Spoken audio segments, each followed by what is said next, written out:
You're listening to Real Radio, the nationally trusted name in real estate investing. We dig deep to discover investors' why in real estate. If you want to skip all the BS and get in investors' heads, you're in the right spot. Be one of the thousands to check out realradio.com.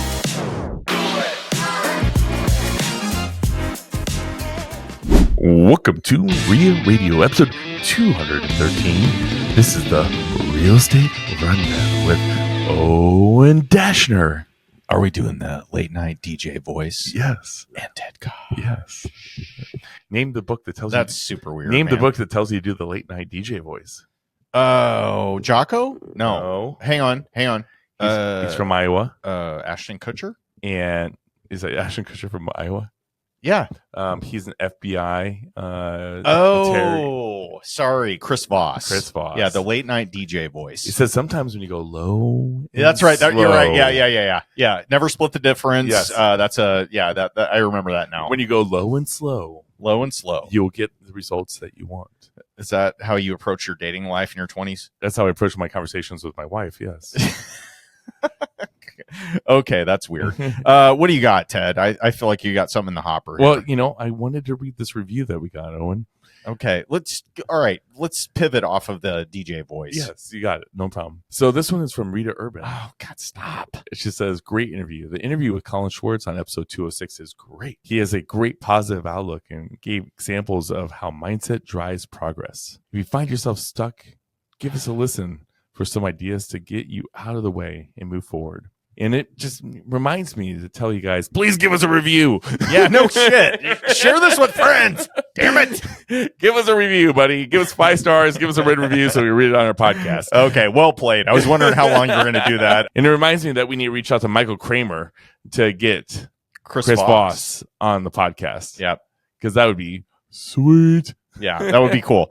Okay, so that was really weird. I've had more people reach out to me about the Colin Schwartz episode than I've had in a long time. More than even the Brandon Turner episode. I don't even know that we talked about real estate at all during that episode. We talked about like being a real estate investor. Yeah. But we didn't talk necessarily about what growth he had in his real estate business from the last interview to current interview. Episode 206. 206. So 7 episodes ago. Yeah. And remember, it was like the case of the sixes. Wasn't like Colin like episode like 16? Yeah. And then he was like it was like 66, and how it was like this one. Yeah, something like that. Nobody cares. Yeah. Okay, so let's talk about your week, Ted. What's been going on with you? Everyone wants to know. I went to the Cappy and Cap Rates event. Oh, wait, that's okay. So you're kicking it right back to me. Yes. Oh, thanks. Yeah. I did show up extremely late. Yeah, you did. I was there, but not really there. No, yeah, you walked in, strolled in 45 minutes late, awkwardly. Okay, so I had this off-market property, right? And I'm working with a POA on this one where they're representing a piece of ass. No? Owen. What does POA stand for? Power of attorney? Power of attorney. Okay. Yes. All right. Well, that could go different ways. Piece of ass. Ted, look, Aiden liked it. Yeah. Of course he is. He's 23. Of course he loves that. Okay. So, no, we're not talking about pieces of that. Okay. No. So, I'm working with the family, and long story short, property is supposed to close today at 10 a.m., today being Friday. And the POA got taken over by another family member while I'm while I'm signing the last documents, and they couldn't sign the final document because they didn't have POA anymore. So then the whole transaction was voided. And I had to deal with that right when I was walking in. So I'm on the phone for like 30 minutes between family members, the POA, title company, and the whole deal just fell apart. It was like a 2-week deal. Honestly, we could have closed this in a week.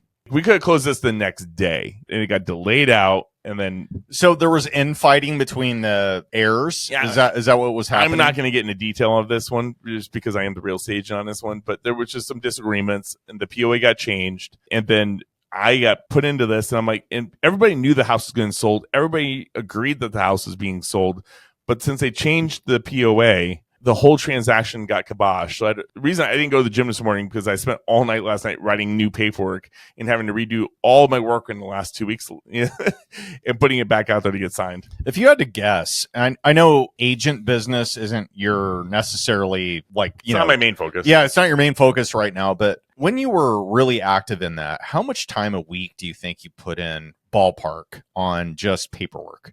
Oh, 25, 30 hours. What? That Paperwork. can't be true. Yeah, because at the time I was specifically working with mainly wholesalers and getting them to, I was doing a lot of transactions. Okay.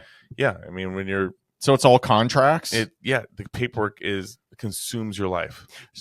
Speaking of contracts, congratulations to my nephew, by the way, Graham Heisey. He just graduated yesterday from Creighton Law School. Big deal. And I bet he's listening right now. Yeah, no, he's definitely not. But this was kind of funny. So they have this big like dog and pony show for, the graduates and whatever. There were 108 that graduated with their JD from Creighton in his class. And they did this big procession. They had a bunch of professors come up and give like this long diatribe, and it was so dry for the most part, right? It was just like this was actually hilarious. My wife leans over because all the professors were walking up to the podium or whatever, and we're watching them all walk in, and it's like a long procession of them, right? There's probably, 12 or 15 of them. And the last guy that was walking up to the stage had on like all this bling.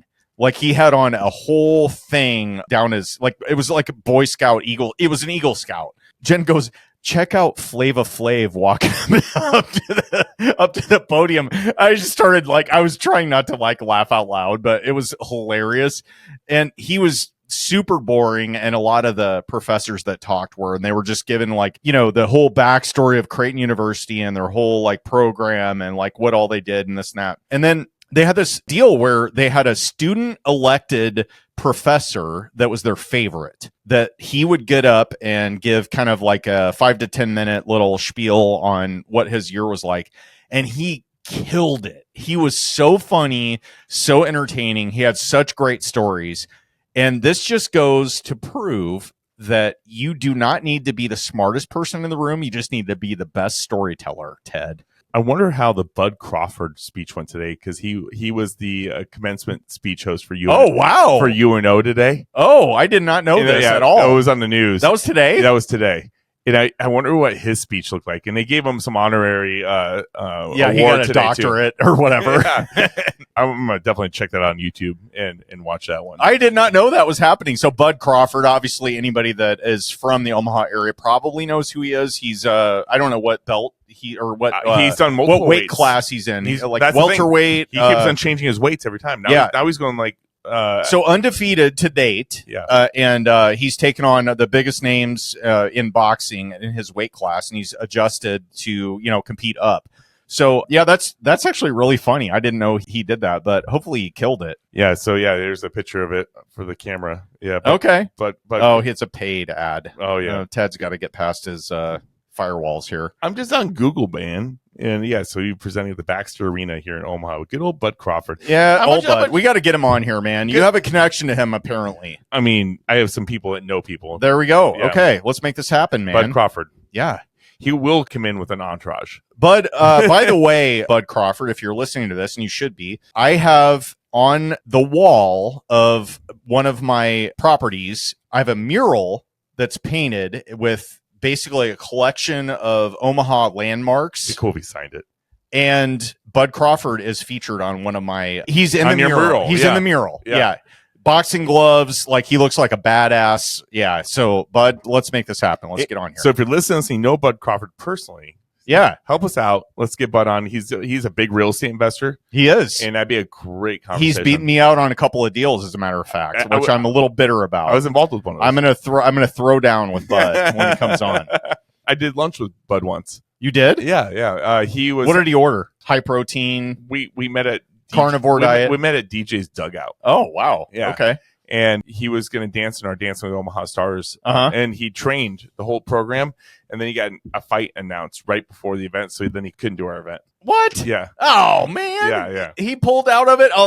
That's a bummer. So he owes you is basically what you're saying. The owners of Woodhouse set it all up so that we could he would come on because they were sponsoring our organization. All right, Bud, you've been called out. We're going to see what happens. We'll see what happens. Get in touch with his agent. Yeah, I'm sure I can find that real quick. Yeah. Okay, so speaking of high dollar items like Bud Crawford, I have a golden nugget to share with you. This one is for the people that are cost conscious on the flip side of what I just said, Aiden, our esteemed producer here, also moonlights at the KPAO news station. KPAO in Public Omaha. access. What's that? Public access station. Public not access. news. So Do you guys have like your sorry. do you guys have your own call sign? Like, is it like that? KPAO. We say kapow. Kapow. What was that? The Cincinnati Oh, one. okay, that's enough. What was the Cincinnati show? WKRP. WKRP in Cincinnati. No, we don't have that, Ted. No. Oh, I'll do it for you if you like. No, please No, stop. thanks. Okay, so he's no thanks. So Aiden dropped this golden nugget on me before we hit record, and he said, so he's like, "Hey, your guest today, which is he's coming up on Wednesday in a banger of an episode, Jerry Banks. Jerry was featured as a guest on KPAO, and it was Aiden. Help me here. It was the Power Up Talk Show with Sandy Spady. Power Up Talk Show with Sandy Spady, On which, by the way, KPAO in Omaha. no, stop it. What was cool about this was they actually drank old fashions as a real segment in their episode. And they had a bartender. 60 spins. Yeah, no, it was 36 to 40 spins is what it was. Still, that's ridiculous. Yeah, he was insistent upon like precision with making his old fashions, which I appreciate because we take this seriously. Did you have one of those old fashions? I did not. I wish He got I did. no. He got stonewalled on the partaking. That's of complete drinks. BS. Yeah. So we always share our old fashioned recipe with Aiden over there. That's why our YouTube video is so low. Our video count. Is it? Okay. So anyway, but what Aiden shared with me today was, you probably know this already and you never told me, it's completely free. Yeah. You can literally go in there and have a TV show for zero cost. Yeah, because he was going to try to get us on the local network. Okay. Remember? See, I don't know. I don't remember any of this. Aiden, did you get that done? No. Wow. Oh, this went Put it from on me. this went from an homage to Aiden to like totally sandbagging him. because if Aiden got us on her, like we'd be like, oh man, all the money we spend is totally worth it. Yeah. So we're still waiting for that to happen. So we may have a TV show at some point in the distant future here at KPAO. Yep. But anyway, the point of this is, listen, if you're wondering like, man, I really feel like I have a podcast inside of me or something that I want to share an interest or like something that I'm really involved in and I want to just like get it out to the world. Public access television is completely free. They have the producers, the setup, everything. But you're limited on how you can view it. Because like as the ability to watch different types of streaming services grow, you know, now there's like Google streaming and there's Kaasch streaming and there's YouTube and all this. You can only watch that, tell me if I'm wrong, on Kaasch cable if you're in town. You're wrong. Right? Oh, how do you access it? We're on multiple platforms. We're on Are you on YouTube Apple TV? TV. We're on Apple TV. Oh, Roku. snap. We have our own website where we're airing it. You know, Cox 22. What kind of viewership are you getting? I'm not sure on the numbers. They don't give us the numbers. Ted. I'm just wondering. Ted just got proved wrong, and now he's trying to double down on No, his efforts to make you look bad. I owned it. So anyway, gold nugget for today. If you have something simmering inside of you that you need to get out to the world, check out public access television. I mean, I'm down. I think we need to make this happen, Aiden. Okay, and on top of the public access television, which we mentioned numerous times before, your local main library in every city generally has a podcast studio in there that you can use for free. And there's no producer, but they're generally set up so it's an easy video recording. And I think it just goes onto a thumb drive. We have the exact same thing at KBAO. Yeah. So sure. so there's multiple options out there. Yep. If you want a baller of a podcast studio and where Ria Radio records and you want to spend some money, come here. We have the quality's a lot better here. The quality is a lot better, as you can obviously tell. Obviously, we bring Aiden in here. So yeah. Mm-hmm. All right. What else? What else we got cooking this week, Ted? Well, one thing I definitely want to talk about, I know we just touched on a little bit, but man, we just had an emotional deep dive with Jerry Banks. Like, he didn't hold back. He was raw.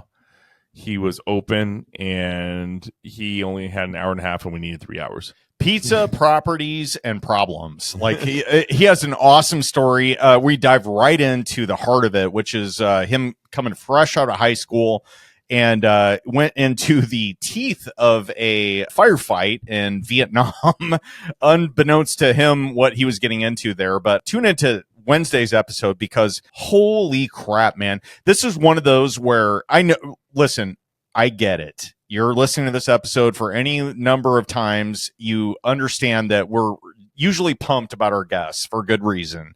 But this one is one you pay attention to because this guy is a story seller. Off the cuff, we can ask him anything that happened. He like recalls it instantly. And this guy's been doing real estate for, 40 years, 50 years, 70s. 50 years. Yeah. So started in basically real estate when he was 15 years old in his first flip in a rural town in Southwest Iowa, which I'm pretty much from there. You know where my mind went when he was talking about that was and I didn't bring it up in the podcast was I was like, look at Riley Eccles. We've had her on, right? I almost brought her up too during that. He was flipping a house at like 15, 16 years old. Riley's flipping a house 15, 16 years old. He was first Iowa agent to get his license at 18. Riley got her license in Constable at 18. Didn't she do it on her birthday? Yeah, on her actual birthday. It was literally the youngest possible age you could she get your tested license. Beforehand, got approved, and then on her birthday went active. Yeah, that's super cool. So, I mean, there was so many similarities in there, and when I'm looking at him and seeing his success, can you imagine where she's going to be? No, I can't.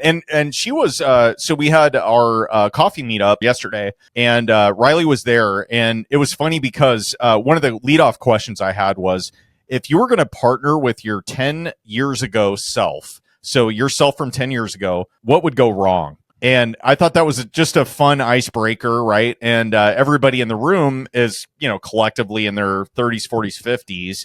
So most people had some point of reference there. And I was like, okay, Riley, I'm going to give you a mulligan here because I realized you were like, 9 years old, 8 years old at the time. So I kind of pivoted the question to what would you're partnering with your 10 years from now self. What would that be like? And it was just a fun thought experiment. And what would go wrong? Those are good questions that you bring because it gets everybody involved. It gets creative mind thinking. I also think it was like 2 weeks ago you asked, if you had $1 million cash given to you right now, and a lot of people in the room had tens of millions of dollars, right? Mm. But what would you do with it right now? Yeah, you had $1 million tax free. Yeah. What's your move? Yeah, and there was a lot of people that were like, that had money, and there's people that didn't have money, and it was just kind of interesting to see what everybody's viewpoint on it. I mean, I got a lot out of that one. What do you think after hearing all that? Since not everybody listening now was at the meetup, what would you do with $1 million? Tax free in your account. Yeah, we talked about this. I think I would pay off because I'm trying to sell off a couple things. I think I'd pay off the one property that I'm keeping after I sell everything off, and then right now I'd use that as a down payment on my next storage unit. Okay, all right, okay. So that's the move. Buy a bigger storage unit, maybe a $4 or $5 million asset, and put $1 million down, debt. Operate it, that kind of thing. And then I would have a very nice cash flowing Airbnb. To keep some good money coming in and then be able to start growing my business off that. You haven't burned out on Airbnbs yet? I had 2 complaints just in the last 5 hours. Why do you keep doing them? I'm just curious. I'm trying to sell them. Okay. Yeah. So, I mean, I right now I'm 100% rented. Okay. I'm so life's good. This is a good week, right? Yeah. But because I'm 100%, I always get nervous. I'm 100% renting my apartment building because, oh my god, what am I gonna hear? And it's like somebody upstairs. I can hear they're running their. I can hear their kids running around. Yeah. And this is all literally in the last today. Probably, it is today. And it's like I couldn't sleep all night because somebody was on the front porch and I could hear them through the window and they're cussing on the phone till 2 a.m. I thought we had quiet hours after 10. And I'm like, I can't, unless you tell me about something, there's nothing I can do. But I also sleep. Yeah, you're like, do you want me to be there and chaperone everyone? Yeah. This isn't... I can't control... this is an Airbnb with 5 apartments in it. I can't... come on. Okay. And then he's like, I'm going to leave you a terrible review. And I'm like, great, thanks, man. I'm glad you enjoyed your 2 days for $155 on my place. Yeah. And then no shit, it was like the next person's like, hey, I want a refund because I'm not bringing my pets in. And I was supposed to bring my pets. I'm like, fine, just adjust your shit, and I don't care. And there was more stuff, and then somebody else is like. And I got a complaint while we're in the podcast studio. They're yelling at me because they didn't get check-in instructions. We're really having a hard time at getting this out. Oh my gosh! Because they didn't get check-in instructions. I'm like, it is provided to you automatically. Read your shit, man. This is today. Do you think wearing your watch helps or hurts you? Because Ted has an iPhone or what do they call this? An iWatch? Yeah. I'm a Samsung guy. Yeah, my Apple Watch. But you. I will notice you while we're on air, and you're checking your watch and you're checking your watch and you're checking your watch. I check it, but I'm not responding. But why don't you just take it off? Well, what if there's an emergency? What are you going to do? Going to respond. What if you're not available? Huh? Your Airbnb, you got to always be available. I know. Hence my point. Like, Yeah. I just, This is why I want storage units, man. yeah, no, I get it. Yeah. I'll keep my one Airbnb. It's high enough price that I get great type of tenants in there, and that one works really well. Okay, let me ask you this, Ted. Let me finish this real quick though. On my apartment building, unless I sell it, I actually blocked off all my apartments starting August 1st. And I talked to a guy we both know, Yuri, and he suggested, moving it to 29 days. So I've actually blocked the whole building off in August 1st. I said, whole buildings for rent, hopefully getting somebody that's a contractor or something, 29-day minimum, and you get all 5 apartments. And that way, there's nobody complaining about the other person because they can go complain to themselves. Yeah. So, okay. Is the message here, don't buy Airbnbs unless they are single family or detached units? Is that the message? Well, like, how's your life with operating a 5-plex that all of them are Airbnbs versus having a single family was your grandma's home and the one you're going to keep? The single families are really easy. Yeah. Really easy. And in regards to the apartment building, if you're individually rent them, unless it's a built-to-suit apartment, mine's a conversion.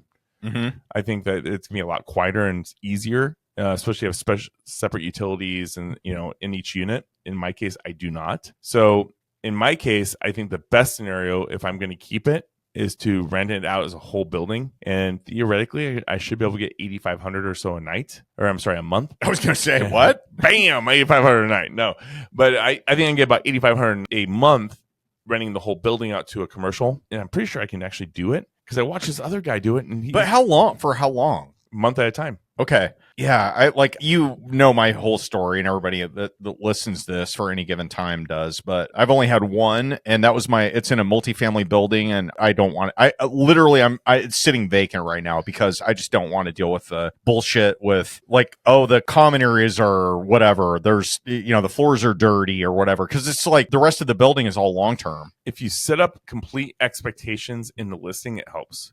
Like in my listing, it says this is a urban style area, and you will hear city noises outside. It says on all of them. It's black and white, every one of them. So when this guy leaves me a nasty review, I'm gonna read the information. Yeah. And here's the deal: if I can get $8,500 a month for this place, and that does happen, how does that help the value? Well, yeah, I guess I'll sell it off. My question on that is just like, but how long does that last? Is it throughout the year and whatever? We'll see. Yeah. I was just, while you were talking about this, because I know there's a much higher expense ratio when you're running as an Airbnb because you have to pay for Wi-Fi, utilities, like all the stuff. Yeah. My cost is about $4,000 a month. Okay. So you're netting $4,500 out of a fully booked month, right? On a good month. Yeah. Yeah. On a good month. And what could you be doing if you were just running it as long-term units? Could you run it for, $850 a door? So 800 times 5 is one's a 2-bedroom. One's a 2-bedroom. Okay. Yeah. So maybe more. Yeah, but my mortgage payment on this thing is like $3,000. Yeah. So maybe you could rent it for $4,500. Maybe. Yeah. So, but I guess, but it's you see where I'm going with this, right? It's long term versus short term. It's a conversion. The battle, and it's got one utility. Yeah. So what happens when I get my rental inspection? They're going to say we want separate heating sources per unit. Yeah, I can't speak to that because I've never owned a conversion because I'm smart. Yeah. So I'm messing. I went into it with the mindset is always going to be a short term. Yeah. Or midterm. That was my mindset. No, I get it. So this is the age old debate on is the juice worth the squeeze on trying to get, more yield out of your rental income with a short-term rental or midterm rental versus long-term. It was worth it before they cracked down on rental inspections and having this, separate heating source per unit and all of the rules that they have now. No, I'm going to go on a little bit of a rant on this. So I had a property that I bought in, I think 2009, and it was in Council Bluffs, Iowa. Bought it for $55,000, put in $6,000 to basically create a third bedroom, right? So it's a 3-bedroom, 1-bath, a story and a half, kind of a renter neighborhood in Council Bluffs, Iowa. Like I said, I'm probably all in at 61, have it almost paid off. So it's like the cash flow is crazy on it. I mean, I probably yield about I'm going to say $400 a month on, this is a small 3-bed, 1-bath unit. So I'm making, let's say, $5,000 a year. Let's just round up $5,000 a year. I've owned it for a long time. I probably have, I don't know, put in, let's say the operating expenses are going to be about, they actually haven't been that bad. It's been like 30% over that amount of time. However, the tenant I've had this entire time, and they were paying like, I don't know, $1,100 a month when you added up everything, right? And my payments, nothing. I mean, taxes and insurance have gone up and so forth, but I haven't really put a ton into it. So over that time, so let's say it's $5,000 a year times 10 years, that's $50,000. But now they moved out. And now my rehab cost is going to be about $21,000. So all the stuff needs done, right? All the cosmetics. It needs completely rehabbed. I got to put in, another $21,000 into it. However, instead of being worth $61,000 or $55,000 or whatever I bought it for, it's now worth more like $160,000. So I've made this rant before, but appreciation crushes cash flow, crushes it. It's not even a maybe. It's not even a like, oh, it's close. You're not even playing the same sport, let alone the same ballpark. The wealthiest clients I work with that like to buy like the upper end, houses. Yeah. Rental houses completely base all their decisions on appreciation, not cash flow. Yeah. And now, okay, I know the argument here because I was a cash flow guy for 15 years. And I'm not saying I'm an appreciation guy. I'm not totally playing the market and betting on that. And like I'm at the whim of whatever happens in the, Oval Office. But I would say that over time, if you're in this for the long haul and you're going to own it at least 10 years, like appreciation is going to smoke cash flow every single day of the week and twice on Sunday. Yeah. Like you can't argue with it. I've seen the numbers over and over and over and over again. And we live in Omaha. Like this isn't like California or Florida or like Arizona or wherever that you see these crazy appreciation numbers. This is just like steady Eddie stuff. I was just listening to a show and they listed Omaha, and I don't know the source, just so you guys know it, so I haven't verified it, but as the 7th hottest real estate market in the country. Yeah. And then Forbes not too long ago labeled Omaha as like the place you want to best place to live. Best place to live. Yep. So there's a lot going on here that's positive, but I would just encourage you, especially if you live in a market where you're like, oh, I'm only, not making much for cash flow. If you can afford it, like if you're in a high appreciating market, like stay the course. Look at it from a macro level, not a micro level, because if you look at it from a year-to-year basis, you're going to be so disappointed and probably make a snap decision to sell something where if you waited and played the long game, it's ridiculous the amount of IRR you can get out of it. When I work a lot with clients that are doing renovations, especially like big condemned house renovations, a lot of times I'm like, if you have the ability to like hold on to this past that 12-month mark, there's a lot of benefits tax wise to hold on to this. If they're looking to rent them, for 1 year or Airbnb them for 1 year. I mean, the return on it's a lot. Unless you have lots of write-offs, then it doesn't matter. Yeah. But for the people that don't, and they're just doing their first one or second one, I always give that advice. I'm like, just hold off just a little bit. Mm-hmm. You maybe look at those benefits. So yeah. Anyway, that's a bonus gold nugget for you today. Nuggets and nuggets. Long term, zoom out. Like when you're looking at all the real estate problems that you have in your life, take a lens from 10 years out and say, is this even going to be a problem 10 years from now? Because that's how you have to operate this. This is not a get rich quick scheme. It's real estate as a buy it and wait, as opposed to, buy it, flip it, whatever. Of course, those are, good, options if you're trying to generate cash flow. But yeah, like appreciation crushes cash flow over a long enough period of time. I mean, that's kind of a mic drop. I think that's where you end it right there. All right. Well, guys, I appreciate listening to the Real Estate Rundown with Owen and Ted and Aiden. If you guys love what you're hearing, please share this with somebody that is trying to get in real estate, might be into real estate, or just share somebody who just likes to hear us BS. But Owen, Dashner, will you see us out? On behalf of Real Radio, Aiden Bear, and Ted Kaasch, you've been listening to the Real Estate Rundown. Signing off.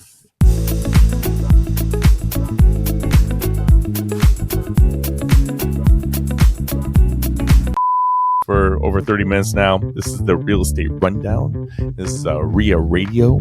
This is my low and slow voice. That sounds terrible, so I'll cut it.